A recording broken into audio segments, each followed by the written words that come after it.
Halo anak-anak, berjumpa lagi dengan saya, Rolis Awang Widodo. Saya dari SDN Ngluran 1. Baik anak-anak, kali ini kita akan mempelajari materi tentang perkembangbiakan hewan. Nah, kalian kan sudah mengetahui, kita kadang mempunyai hewan berjumlah 2. Tiba-tiba hewan tersebut bertambah banyak. Nah, di sini maka hewan tersebut mengalami perkembangbiakan. Nah, perkembangbiakan pada hewan itu tujuannya adalah untuk melestarikan keturunannya. Perkembangbiakan makhluk hidup tersendiri pada hewan juga dibedakan menjadi 2, yaitu perkembangbiakan secara vegetatif dan perkembangbiakan secara generatif. Di sini, perkembangbiakan vegetatif adalah perkembangbiakan melalui bagian hewan itu sendiri. Tidak membutuhkan sel kelamin jantan maupun sel kelamin betina anak-anak. Nah, pada perkembangbiakan generatif di sini diperlukan sebuah pembuahan, yaitu terjadi jika sel kelamin betina atau sel telur dan sel kelamin jantan atau sperma berbaur atau bersatu sehingga menghasilkan sigot. Nah, sigot ini akan tumbuh menjadi embrio atau janin. Nah, anak-anak, embrio inilah yang akan menjadi keturunan atau individu yang baru. Baik, saya akan menjelaskan perkembangbiakan secara vegetatif dulu. Perkembangbiakan secara vegetatif pada hewan di sini contohnya adalah hewan hidra. Nah, hewan hidra ini pada bagian tunasnya dia akan lepas. Nah, pada bagian tunas yang lepas itu akan tumbuh atau menjadikan individu yang baru. Itu contoh perkembangbiak dengan cara tunas, yaitu pada hewan hidra. Sedangkan perkembangbiakan secara vegetatif yang lain yaitu dengan cara fragmentasi anak-anak. Nah, perkembangbiakan secara fragmentasi contohnya pada hewan planaria dan bintang laut. Nah, pada planaria atau bintang laut, pada hewan ini dengan cara fragmentasi, yaitu pemisahan pada bagian tubuhnya. Nah, kalau pada bintang laut, maka pada bagian itu akan membelah menjadi 2 bagian. Nah, tiap bagian tubuhnya itu akan membentuk individu baru. Sedangkan pada planaria, di situ ada satu hewan tersebut bisa terbelah menjadi 3 atau 2. Nah, bagian belah-belahan itu pada bagian ekor, batang, dan bagian kepala itu akan tumbuh baru lagi menjadi tumbuhan yang baru. Itu perkembangbiakan secara fragmentasi. Sedangkan perkembangbiakan yang berikutnya, yang berkembang secara vegetatif pada hewan, yaitu contohnya pada amuba. Amuba atau bakteri ini, dia berkembangbiak secara membelah diri anak-anak. Nah, pada hewan seperti apakah yang membelah diri? Contohnya adalah pada hewan bersel 1. Pada hewan bersel 1 ini, dia berkembangbiak secara membelah diri, tidak dengan cara kawin. Amuba berkembangbiak. Nah, bagaimana caranya? Nah, amuba membelah diri itu pada awalnya adalah pada bagian inti sel. Karena dia hewan bersel 1, maka pada bagian inti sel. Pada bagian inti sel itu, dia membelah terlebih dahulu. Nah, pada bagian inti sel membelah terlebih dahulu, pada bagian dalamnya dia akan mengerucut. Pada yang mengerucut, yang berikutnya dia akan membelah jadi 2. Nah, itu cara perkembangbiakan secara membelah diri. Nah, apa sih hewan amuba atau bakteri itu? Nah, anak-anak, hewan amuba atau bakteri itu tidak bisa dilihat secara kasat mata atau tidak dapat dilihat secara langsung. Nah, bagaimana cara melihatnya? Maka cara melihatnya adalah dengan menggunakan bantuan alat yang disebut dengan mikroskop. Nah, itulah tadi anak-anak perkembangbiakan secara vegetatif. Nah, bagaimana dengan perkembangbiakan secara generatif? Perkembangbiakan secara generatif pada hewan itu ada beberapa cara. Cara yang pertama adalah dia dengan bertelur, yang biasa kita sebut dengan ovipar. Nah, perkembangbiakan secara bertelur berdasarkan tempat terjadinya pembuahannya, hewan berkembangbiak dengan cara 2 jenis. Ada yang berkembangbiak di dalam tubuhnya. Jadi dia berkembangbiakan atau pembuahannya pada bagian tubuh. Nah, pada contohnya apa, hewan apa anak? Hewannya contohnya adalah pada ayam dan burung. Sehingga contohnya itu pada bagian luar cangkangnya masih terlihat. Jadi pembuahannya pada bagian dalam. Sedangkan ada hewan yang bertelur tapi pembuahannya terjadi di luar tubuh anak-anak. Contoh hewannya apa? Contoh hewannya adalah katak dan ikan. Sehingga pada waktu pembuahan telurnya tidak terlihat terbungkus dengan cangkang. Jadi pembuahannya secara eksternal di luar tubuh. Itu perkembangbiakan hewan secara generatif dengan cara bertelur. Nah, perkembangbiakan hewan lagi secara generatif yang kedua adalah dengan cara beranak, atau yang kita sebut juga dengan vivipar. Perkembangbiakan secara vivipar contohnya adalah pada hewan kambing dan kucing anak-anak, atau hewan yang lainnya. Nah, bagaimanakah hewan yang beranak ini anak-anak? Hewan yang melahirkan atau beranak juga sama, dia juga menghasilkan sel telur. Akan tetapi telur tersebut tidak dikeluarkan di dalam tubuhnya, dari tubuhnya, akan tetapi pembuahannya di dalam tubuhnya. Nah, di sini setelah pembuahan terjadi secara sempurna dalam tubuh, hewan tersebut mengalami proses kehamilan. Nah, setelah proses kehamilan terjadi, maka anaknya yang tumbuh dengan sempurna akan dikeluarkan dari dalam tubuhnya. Nah, pada hewan yang melahirkan ini anak-anak, dia mempunyai ciri-ciri khusus. Biasanya dia mempunyai daun telinga, dan dia mempunyai kelenjar susu. Sehingga pada keturunannya itu dia bisa menyusui pada anaknya. Itu ciri-ciri pada hewan yang berkembangbiak secara beranak atau vivipar.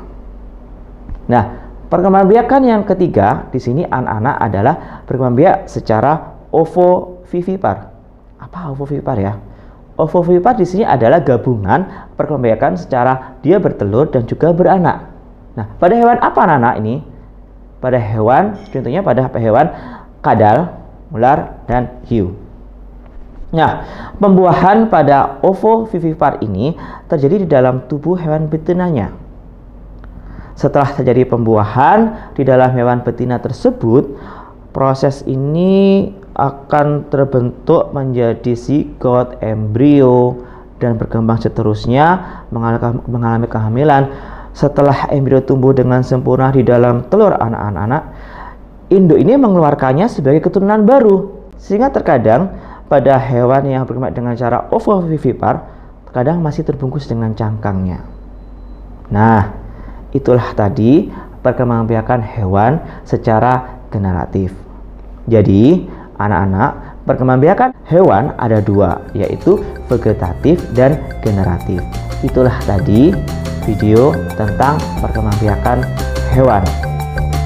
Semoga kita dapat bertemu lagi pada video pendidikan yang berikutnya. Terima kasih.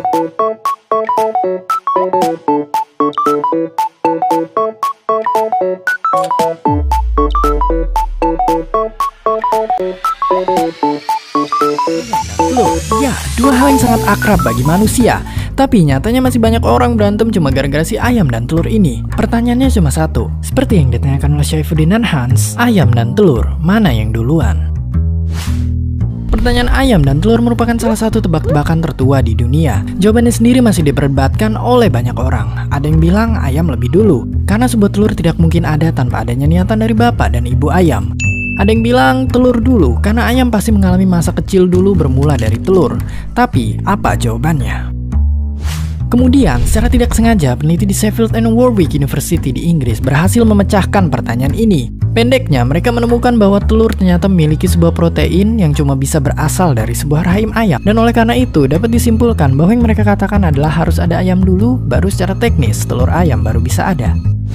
Jadi akhirnya kita tahu bahwa benangnya adalah ayam. Tapi tunggu dulu, ternyata masalah ini lebih kompleks dari yang kita duga pada awalnya. Kenapa demikian? Karena jika kita merujuk pada teori evolusi, maka jawabannya adalah seperti yang dibilang oleh Neil deGrasse Tyson ini. Bahwa telur ayam dulu yang ada duluan, kemudian baru lahirlah seekor ayam pertama dari telur tersebut. Gimana caranya? Simpelnya, zaman dulu belum ada yang namanya ayam. Adanya nenek moyang ayam yang secara teknis belum bisa disebut sebagai ayam. Pendeknya, selama jutaan tahun nenek moyang ayam ini terus berevolusi.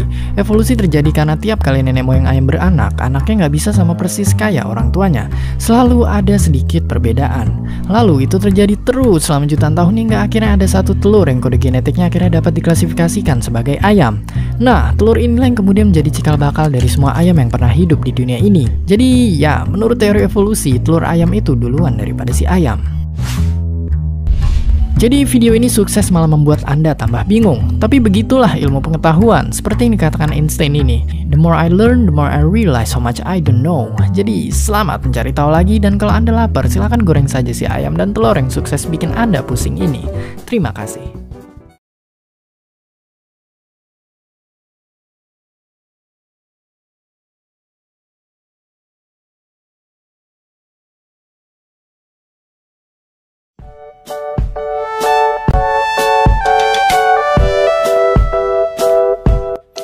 Ayam merupakan salah satu makhluk hidup.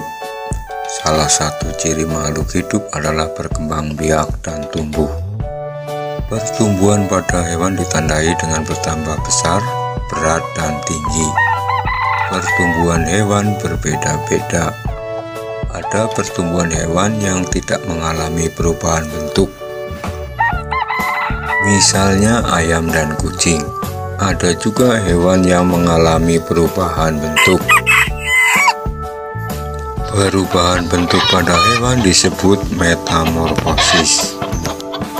Ayam termasuk hewan unggas. Tubuh ayam berbulu dan memiliki 2 kaki. Ayam memiliki paruh untuk mengambil makanan. Ayam bernapas dengan paru-paru. Ayam dipelihara oleh manusia untuk dimanfaatkan daging dan telurnya.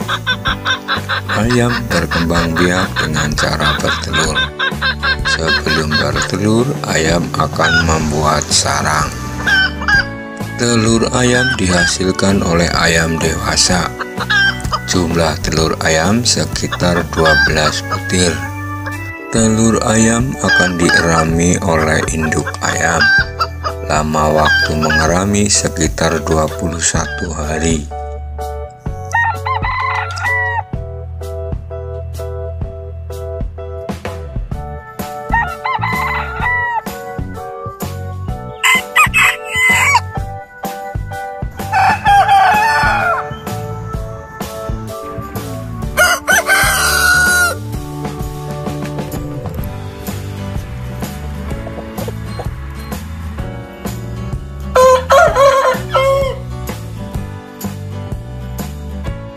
Setelah telur menetas, keluarlah anak ayam. Anak ayam akan diasuh oleh induknya selama kurang lebih 65 hari.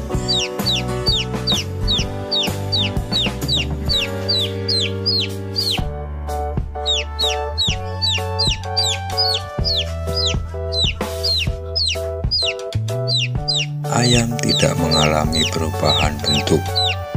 Ayam hanya mengalami pertambahan ukuran dan berat.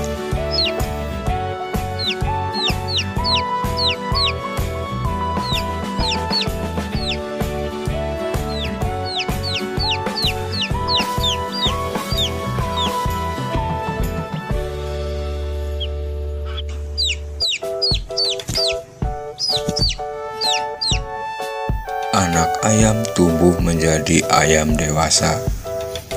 Ukuran tubuh ayam bertambah besar, berat ayam juga bertambah.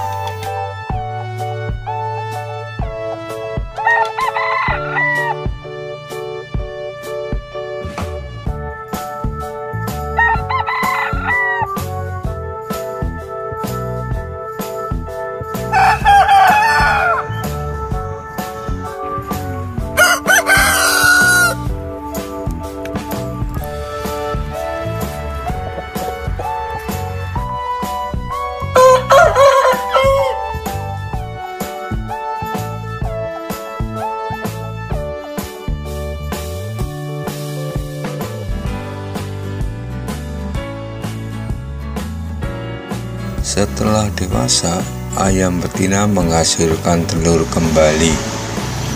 Ayam mengalami pertumbuhan dan perkembangan.